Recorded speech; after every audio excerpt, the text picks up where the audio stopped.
Hello students. Last lecture के अंदर हमने ट्रिगोनोमेट्रीज के जो 6 रेशियोज थे उसके बारे में स्टडी किया था, और वो 6 रेशियोज थे उसके फार्मूला मैं आपको फिर से एक बार याद दिलवा देता हूँ। साइन थीटा का फार्मूला होता है opposite side upon hypotenuse. Cos theta का होता है adjacent side upon hypotenuse. Tan theta का होता है opposite side upon adjacent side. Cot theta tan का रेसिप्रोकल यानी adjacent upon hypotenuse. Sec theta cos का रेसिप्रोकल। कॉस का रेसिप्रोकल यानी सेक का फॉर्मूला है हाइपोटेनियस अपॉन एडजेसेंट साइड, और कॉसेक यानी साइन का रेसिप्रोकल तो उसका फॉर्मूला है hypotenuse upon opposite side. Okay, और एक पाइथागोरस का थ्योरम याद करवाया था कि कोई भी राइट एंगल ट्राइंगल के अंदर हाइपोटेनियस की लेंथ का स्क्वायर तो बाकी की दोनों साइड्स के स्क्वायर के सम जितना होता है। ओके, तो उसके according exercise 8.1 question number 1, triangle ABC right angle at B. ये राइट एंगल ट्राइंगल ABC है जिसके अंदर राइट एंगल जो है वो कौन सा है, B। AB is equal to 24 centimetre, BC is equal to 7 centimetre. Determine sine A cos A and sine C cos C. अब देखिए साइन ए और कॉस ए फाइंड करना है। अब आपको पता है कि साइन और कॉस के फॉर्मूला के अंदर हाइपोटेनियस आता है, यानी हमें हाइपोटेनियस की ज़रूरत पड़ेगी। तो इसके अंदर हाइपोटेनियस कौन सा है, AC। AC क्यों है, क्योंकि वो B जो राइट एंगल है उसका अपोजिट साइड है, तो राइट एंगल का अपोजिट साइड हाइपोटेनियस होता है। ओके, तो सबसे पहले जो डेटा दिए वो लिखते हैं कि triangle ABC measure of angle B is equal to 90 degree, AB is equal to 24 centimetre और BC is equal to 7 centimetre. अब हमारे पास AC का वैल्यू नहीं है, AC का। ओके, तो according to Pythagoras theorem formula क्या होगा, AC square is equal to AB square plus BC square. Formula क्या है, AC square is equal to AB square plus BC square. Okay, तो AB है 24 और BC है 7, तो 24 स्क्वायर प्लस 7 स्क्वायर। 24 का स्क्वायर होता है 576 प्लस 7 का स्क्वायर होता है 49। So 576 plus 49 that is equal to 625। अब आपको पता है कि 625 जो है वो किसका स्क्वायर है, तो 25 का, इसलिए 625 का स्क्वायर रूट क्या होगा, 25। ओके, अब ये 4 रेशियो फाइंड करने, साइन ए कॉस ए और साइन सी कॉस सी।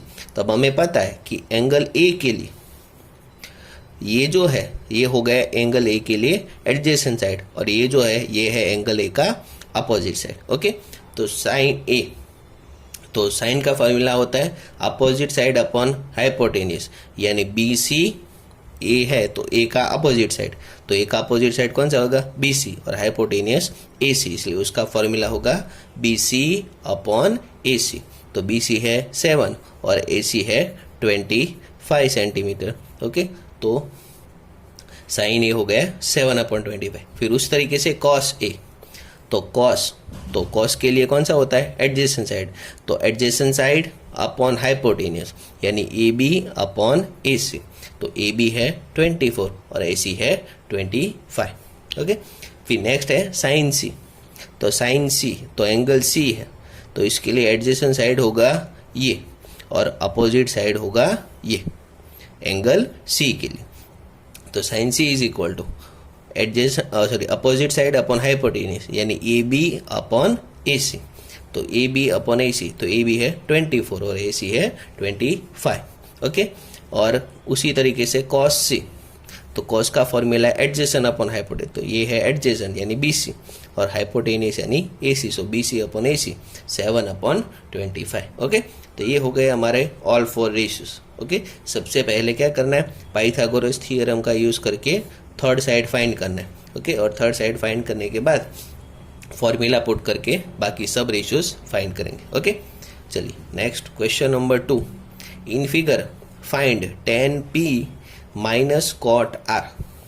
tan P minus cot R ये फिगर है। ओके, इसके अंदर हमें पता है कि कौन सा राइट एंगल ट्राइंगल है, तो क्यू राइट एंगल है, यानी पी आर जो ये है ये क्या होगा हमारा हाइपोटेन्यूस। ओके, अब यहाँ पर in triangle P Q R measure of angle Q is equal to 90, P Q is equal to 20 centimetre and P R is equal to 13 centimetre. Okay, तो देखिए टेन और कॉट के अंदर हाइपोटेन्यूस की जरूरत नहीं पड़ती, क्योंकि उसके अंदर फॉर्मूला क्या है, टेन का है अपोजिट अपॉन एडजेसेंट और कॉट का है एडजेसेंट अपॉन अपोजिट, यानी उसके अंदर हाइपोटेन्यूस की जरूरत नहीं पड़ती, लेकिन इन दोनों साइड्स की जरूरत पड़ती है। तो हमारे पास क्यू आर नहीं है तो क्यू आर फाइंड करना पड़ेगा।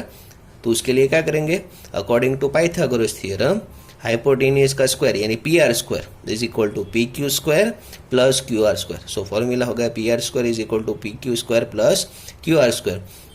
तो पी आर यानी 13 का square is equal to P Q कितना है 12, तो 12 का square plus Q R square, तो 13 का स्क्वायर है 169, 12 का स्क्वायर है 144 प्लस क्यू आर स्क्वायर। अब क्यू आर स्क्वायर फाइंड करना है तो इसको यहाँ से यहाँ ले जाएंगे, तो क्या हो जाएगा 169 minus 144, so Q R square is equal to 25, so Q R is equal to 5 centimetre. अब 10p फाइंड करना है, तो 10 तो 10 के लिए फॉर्मूला क्या है, अपोजिट अपॉन एडजेसेंट, यानी ये p है इसके लिए फॉर्मूला अपोजिट यानी क्यू आर अपॉन एडजेसेंट यानी पी क्यू, तो Q R upon P Q यानी 5/12 प्लस कॉट आर, तो कॉट का फॉर्मूला है एडजेसेंट अपॉन अपोजिट यानी Q R upon P Q, तो इसका भी हो गया Q R upon P Q is equal to 5/12। अब आपको क्या फाइंड करना है, 10p minus cot are.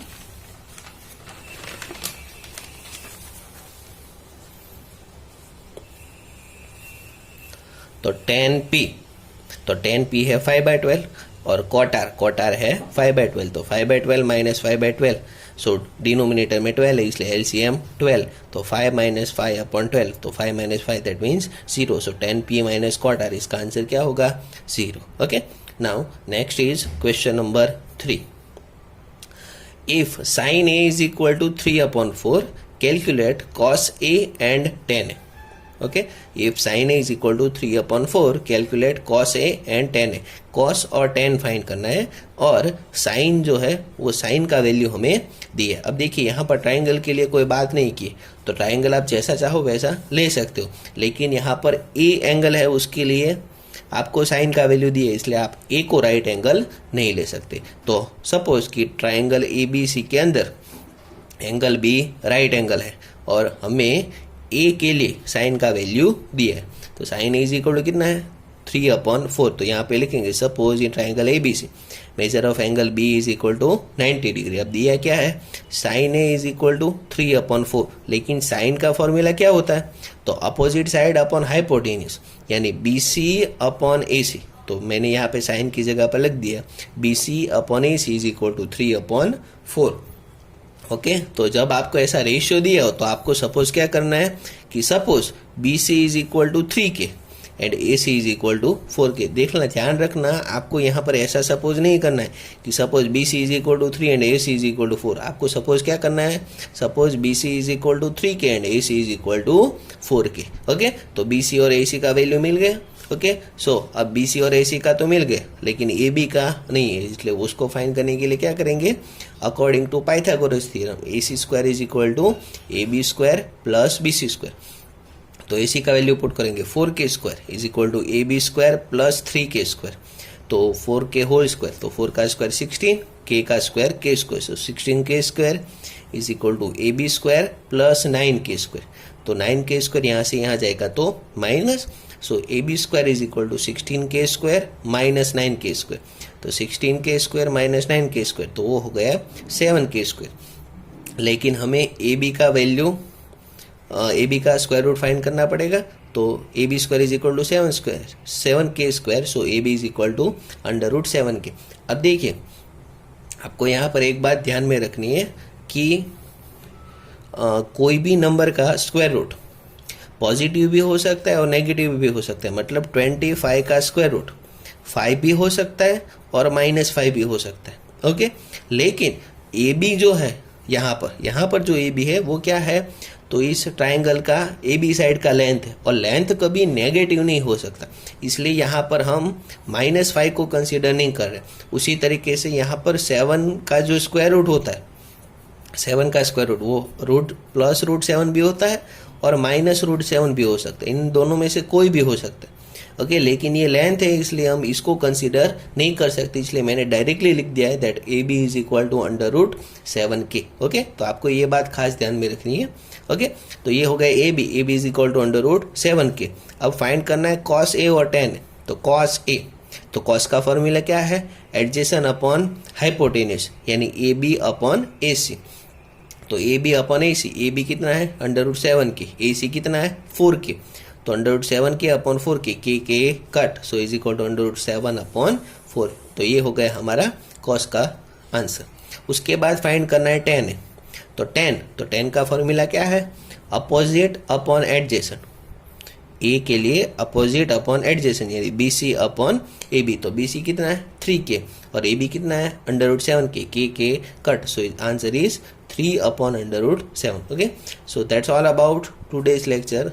Okay, आपको ये क्वेश्चंस अपनी नोटबुक में लिखने। ओके, नेक्स्ट लेक्चर में हम बाकी के क्वेश्चंस स्टडी करें।